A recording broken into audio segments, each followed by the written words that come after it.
안녕하십니까. 혼란한 정치 시사이슈를 술술 풀어보는 선거권의 혼술 2월 26일 일요일에 인사드립니다. 드디어 내일입니다. 내일 오후 2시 반 국회 본회의에서 민주당 이재명 대표에 대한 체포동의안 표결이 이루어집니다. 한동훈 법무부 장관이 체포동의안 제출 이유서를 설명을 하고 본회의장에서 설명을 합니다. 전국의 TV로 생중계되기 때문에 모든 국민이 지켜보겠죠. 그리고 한동훈 법무부 장관의 체포동의안 설명이 끝나면 바로 이재명 국회의원이 국회의원 자격으로 신상 발언을 합니다. 신상 발언에서 또 본인의 입장을 설명을 하겠죠. 그 후에 이 투표가 실시가 되는데, 자, 투표가 지금 어떻게 될까? 처음에는 제가 몇 차례 말씀드렸지만은 이 비이재명계 의원들이 특히 수도권을 중심으로 해서 수도권의 민주당 지지율이 계속 떨어지는 상황이기 때문에 이탈표가 쏟아질 수 있다. 반란표를 던질 것이다. 그래서 이재명이 결국 구속될 수도 있다. 그런 말씀을 계속 들었는데 여전히 그 가능성은 남아 있습니다. 그런데 하나 변한 기류가 제가 어제 말씀드린 대로 뭔가 이 거래가 밀실 흥정이 이루어진 것 아닌가 그런 느낌들이 듭니다. 지난번에 의원총회에서 민주당 의원총회에서 친문재인계 부산의 친문 전재수 의원이 그 의원총회에서 딱 두 사람 발언을 했습니다. 원래는 그 표결에 대해서 찬성 반대파 막 이야기가 나올 줄 알았는데 대표직 사퇴 문제와 관련해서도 딱 두 사람 발언을 했습니다. 이재명이 먼저 발언하고 나서 국회의원 두 사람이 발언을 했는데 먼저 발언한 사람은 전재수입니다. 전재수 부산의 친문재인계 의원인데 전재수 의원이 부결을 시켜야 된다. 이것은 이 검찰의 무슨 정치 수사다 이런 식으로 이야기하고 나서 한마디를 덧붙였습니다. 뭐냐면은 부결이 되고 나면은 이재명 대표가 모종의 결단을 할 것이다. 모종의 결단을 할 것이다. 이렇게 이야기를 했습니다. 그리고 이 서른 의원은 이 친이낙연계죠. 그러니까 지금 크게 보면은 세 갈래 줄기가 있습니다. 민주당 안에 지금 친이재명, 그다음에 친문재인 여전히 있고 또 이재명과 대선 후보 경선 때 끝까지 했던 친이낙연계가 있는데 친문계의 전재수 의원이 이 모종의 결단 이야기를 했습니다. 그런데 다음에 연설을 한 설훈 의원, 친이낙연계의 자장이죠. 설훈 의원도 부결을 시켜야 된다. 그전에는 설훈 의원이 이재명 구속이 불가피하다 이렇게까지 막 이야기를 했습니다. 당대표직 사퇴는 물론이고. 그런데 설훈 의원이 갑자기 부결을 시켜야 된다고 이야기를 하면서 뭐라고 했느냐 하면은 이 부결이 되고 나면은 이재명 대표가 뭔가 행동을 할 것이다. 행동을 하지 않겠느냐. 자, 모종의 결단, 뭔가 행동. 지금 할 수 있는 것, 이재명이 할 수 있는 것은 당대표직 사퇴밖에 없죠. 부결이 되고 본인이 이 구속이 안 되는 상황을 비명계가 만들어주면은 본인은 당대표직을 사퇴한다. 자, 그런 미락설이 지금 파다하게 나돌고 있는 상황이기 때문에 그것이 공유가 됐다면은 일단은 이 부결이 돼서 구속을 면할 수가 있는 그런 상황입니다. 자, 그러면은 그 다음에 이재명은 과연 그 수순에 따라서 대표직을 내려놓을 것인가? 지금 본인은 가정에 대해서 답변을 하지 않겠다. 기자들 간담회에서 그렇게 이야기를 했죠. 물론 본인이 경기도 도지사 할 때도 재판을 받으면서도 다 도정을 잘했다 이런 식으로 자아자찬을 했지만 그전과 좀 달라졌습니다. 완전히 이것을 대표직을 끝까지 사수하겠다는 의지보다는 답변을 좀 회피하는 그런 모습이었고 대신 정성호 친명계 자장인 정성호 의원이 라디오에 나와서 사퇴는 없다. 대표직 사퇴는 없다. 그렇게 못을 박았지만 그것은 내부 단속용이다. 이런 생각도 있습니다. 특히 이 정성호가 구치소 투어를 하면서 회유 작업을 한 것으로 보이는 이 김용, 전진상, 이화영 이쪽에 우리는 대표직을 끝까지 지킬 거다. 이렇게 그러니까 다음 대통령은 이재명이니까 버텨라. 이런 메시지를 준 차원에서 대표적 사퇴는 없다. 이렇게 이야기를 했지만 자, 지금 대표직을 사퇴하지 않을 수가 없습니다. 가령 예를 들어서 이번에 그 구속을 면하더라도 구속을 면하게 되면은 그 다음에는 또 다른 혐의들이 많이 있죠. 백현동도 있고 여러 가지 뭐 지금 대북 송금도 새로 불거졌고 여러 가지 혐의들이 있는데 다음에 또 검찰 체포안이 그 검찰이 구속영장을 청구를 해서 다른 사건으로 구속영장을 청구를 해서 이 체포동의안이 또 상정이 되면은 근데 그때까지 이재명이 대표직을 사퇴 안 하고 버티고 있으면 과연 비명계에서 그때도 또 해줄까? 또 체포동의안을 부결시켜줄까? 자, 그럴 리는 없겠죠. 지금 이 양계보의 친명계 또 친이낙연계의 두 사람이 뭐 모종의 결단 그리고 뭔가 뭐 행동 이런 이야기까지 했는데 그냥 버티고 있으면은 그 다음에는 체포동의안을 처리를 해주겠죠. 그러니까 가결을 시켜서 구속되게 만들겠죠. 뭐 대북 송금 여러 가지가 있기 때문에 그런 상황인데 자 검찰 수사 외에 이재명에게 또 하나 지금 다가온 게 있습니다. 재판입니다. 재판. 저번에 그 공직선거법상 허위사실 공표죄 이걸로 기소가 됐죠. 그 기소가 됐는데 그때 뭐 고 김문기 씨, 이 성남도시개발공사의 김문기 처장을 모른다고 했다든가 또 백현동 개발에서 용도 변경을 하는데 국토부의 압력이 지시가 있었다든가 이런 거짓말을 선거 때 했기 때문에 기소가 돼 있는데 자, 이 재판이 본격적으로 시작됩니다. 그동안은 재판 준비 기일 이렇게 해서 피고인이 안 나가도 되는 거였죠. 근데 지금은 공판 기일이 잡혔습니다. 다음 달에 최소 3번을 나가야 됩니다. 자, 구속되든 안 되든 이번에 구속되든 안 되든 대표적 수행이 상당히 어려워지는데 다음 달 3번을 이 공직선거법 위반 혐의 사건 재판에 여기는 피고인이 꼭 나가야 됩니다.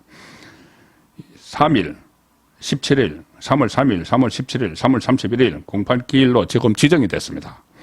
이 공판 준비 기일 때는 피고인이 안 나와도 됐지만은 공판에는 피고인이 법정에 출석할 의무가 있고 그래서 이번에 당장 금요일이 3일 금요일인데 금요일 오전에 열리는 최고위원회의도 주재도 하지 못하고 재판에 나가야 되는 자 그런 그 상황이 현실화됐죠.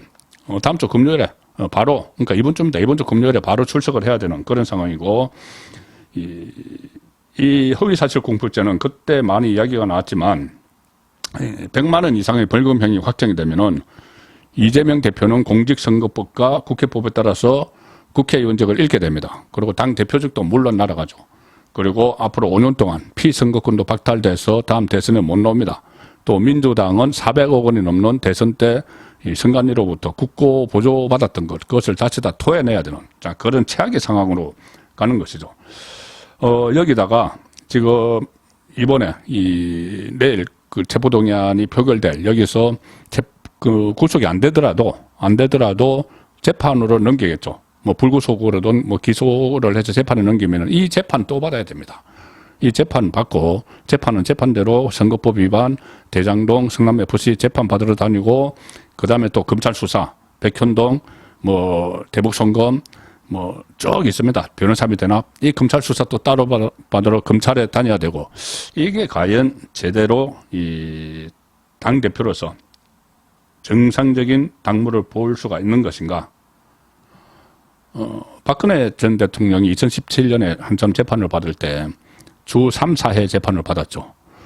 일주일에 서너 번 재판을 받았습니다. 자, 이재명 계속 그런 식으로 재판을 받고 검찰에 소환당하고 하면은 이 당대표로서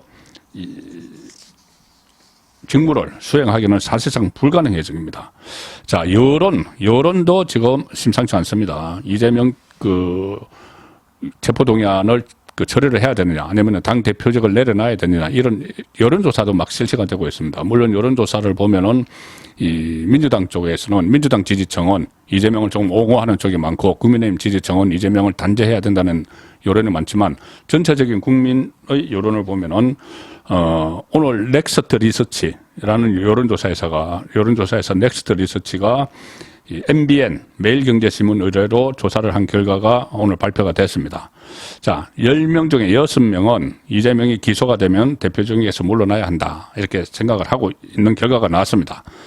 이 체포동의안에 대한 통과 여부, 먼저 체포동의안 통과 여부를 물었는데 응답자의 47.9%가 체포동의안 통과시켜야 된다. 절반 갖고 온 응답자가 통과시켜야 된다. 통과시키면 안 된다는 건 39.4. 그러니 거의 뭐 8, 9%포인트로 더 많습니다. 통과시켜야 된다는 일반 국민 여론이 지금 국회의원들이 표결을 하지만은, 자, 국회의원들도 이런 민심을 그냥 줘버릴 수는 없겠죠. 총선이 다가오고 있는데. 여기서 모응답은 12.7이었는데 어쨌든 체포돼야 된다. 그러니까 구속돼야 된다가 거의 48%. 구속되면 안 된다가 40%. 자, 이 수치가 지금 계속 비슷한 수치가 여론조사 결과 나오고 있습니다. 그 다음에 이 기소는 기소고, 그러니까 이 구속은 구속이고, 구속 기소든 불구속 기소든 기소가 되면은 대표직을 사퇴해야 하는지 물은 결과 사퇴해야 한다가 59.2, 60%입니다. 그리고 대표직을 유지해야 한다는 31.7.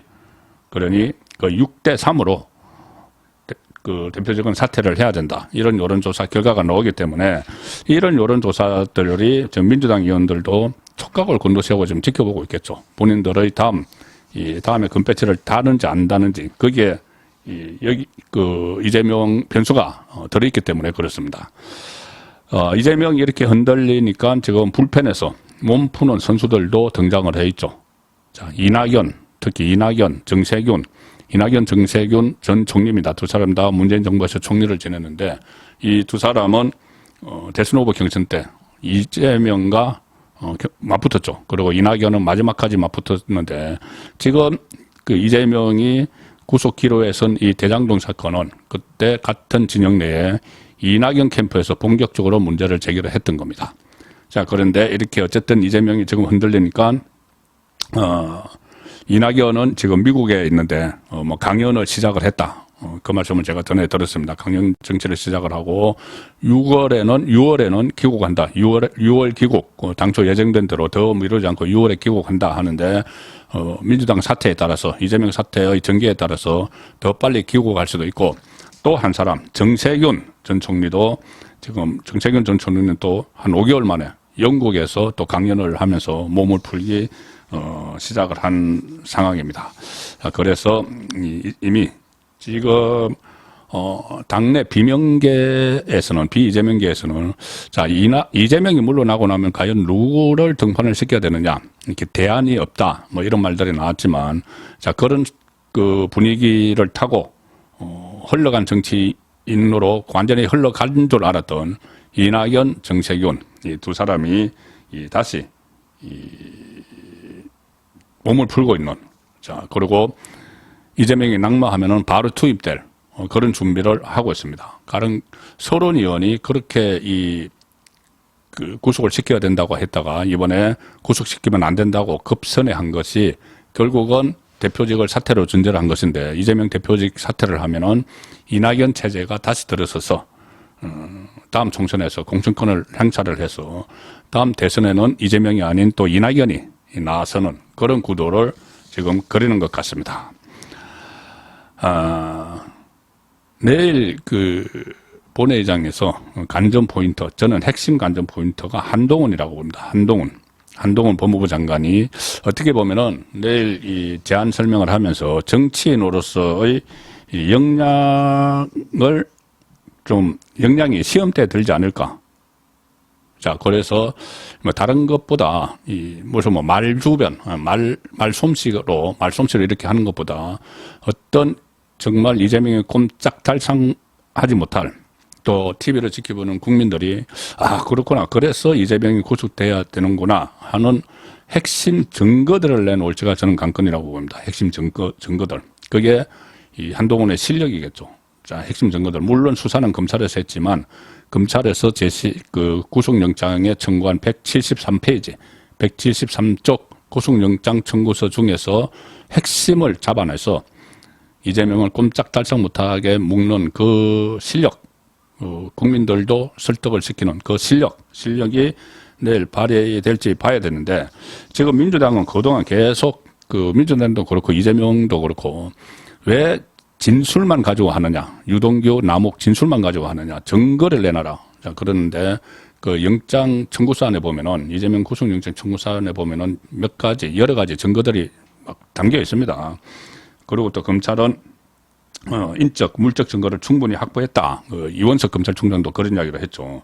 구속영장 청구서에 각종 성남시 회의록, 검토 보고서, 용역 문건, 내부 보고, 결재 문건, 공모 지침서, 그리고 또 뭐 네이버 같은데 돈을 줬다는 성남 FC에 후원을 했다는 네이버의 내부 문건, 이런 것들이 다 담겨 있기 때문에 이 중에서 한동훈 장관이 어떤 걸 딱 제출을 해서 그 분위기를 장악을 할지 지켜볼 필요가 있습니다. 법무부는 내일 제안자가 안건 취지를 설명한다는 이 국회법 93조에 따라서 한동훈 장관이 직접 체포동의안 요청 사유를 설명할 예정이다. 이렇게 밝혀놨습니다. 물론 뭐 그 직후에는 이재명이 이를 반박하는 신상 발언을 한 뒤에 투표가 진행되는데 지금 뭐 법조계에서나 여의도 정가에 놔두는 이야기를 들어보면 한동훈 장관이 상당히 많이 준비를 하고 있고 매우 구체적으로 이재명의 혐의를 적시를 하면서 이 구속이 왜 필요한지 그것을 핵심을 짚어서 설명을 할 것이다. 그리고 그때 노웅래 때 한번 있었죠. 노웅래 때 했던 것보다 더 시간이 길 수도 있다. 그러니까 아주 긴 시간 동안 핵심을 설명을 할 수 있다. 자, 그런 이야기들이 나옵니다. 부정부패 혐의를 낱낱이 국민들도 알게 하는 그런 내용을 준비를 하고 있다. 그때 노웅래 체포동의안 표결 당시에 한동훈 법무부 장관이 5분 30초 동안 이야기했죠. 5분 30초. 그때 한동훈 장관은 노웅래 의원이 돈을 받는 현장이 고스란히 녹음된 파일이 있다. 돈 봉투 부스럭거리는 소리까지도 그대로 녹음되어 있다. 자, 그런데 끝까지 이 이야기를 하니까 민주당 의원들이 막 반발을 했지만 끝까지 다 읽고 나서 이런 이야기를 했습니다. 한동훈, 국민이 오늘의 이 결정을 지켜보고 기억할 것이다. 이렇게 했는데, 장 노웅래에게 노웅래 때 그런 메시지를 보냈는데, 이번에는 이재명에 대한 체포동의안 제출 요소를 설명을 하면서 더 강력한 메시지를 내지 않을까 싶고, 민주당은 이 이재명 체포동의안을 예상을 하고 노웅래 때 예행 연습을 했죠. 일종의 리허설을 했습니다. 그 전에 21대 국회에 체포동의안이 3번이 상정이 됐는데, 뭐 민주당도 있고 민주당 출신 무소속 이상직도 있고 했는데 3번 다 가결을 다 시켰습니다. 다 그냥 구속되도록 만들었죠. 그런데 유독 노웅래, 이재명 대표 체제에서 처음으로 상정된 노웅래는 부결을 시켰습니다. 혐의점이 상당히 무거운데 집에서 현금 뭉쳐가 발견되고 이랬는데도 그것은 이 정치 보복 프레임, 윤석열 정부 들어서 정치 보복 프레임을 씌우기 위해서 일단 리허설을 했죠. 노웅래를 노웅래 체포동의안을 가지고 이재명 체포동의안에 대비를 해서. 자, 그런데 이것은 어떻게 보면은 한동훈 법무부 장관도 리허설을 한 게 됩니다. 한동훈 법무부 장관도 정치 프레임 이것을 정치 수사 프레임을 어떻게 깨야 될지 한번 연습을 한 게 되는 것이죠. 물론 그때는 한동훈 법무부 장관이 그러니까 가결을 시키는데 노웅래를 구속하는데 그때는 실패를 했죠. 민주당이 프레임을 딱 설치를 했기 때문에 이재명 때를 대비해서. 자, 그렇지만 그때 민주당의 논리 이런 것을 다 아마 깨닫고 더 많은 한동훈 법무부 장관이 연구를 했을 것이기 때문에 이번에는 호락호락하지 않게 한동훈 법무부 장관이 이재명을 궁지로 몰아넣을 수 있다. 그리고 그 상황에서 만약에 구속을 시키든 안 시키든 그것을 뭐 선택은 민주당이 하니까 한동훈 법무부 장관이 역량을 발휘를 하면은 지금 가뜩이나 다음 총선에 출마를 하고 좀 자기 대권 주자다 이렇게 인식이 되고 있는 한동훈 법무부 장관이 정치적으로 이렇게 야당과 지금 야당 대표와 1대1로 맞대결을 하면서 좋은 이미지, 그러니까는 정치인으로서 역량을 과시를 하게 되면은 한동훈 법무부 장관 본인에게도 개인적으로도 내일 하루 본회의에서의 체포동의안 이유 설명이 상당히 앞으로 한동훈의 정치적 장래에 중요한 터닝 포인트가 될 수도 있다. 그런 분석도 여의도 정가에서는 나오고 있습니다. 송국근의 혼술이었습니다.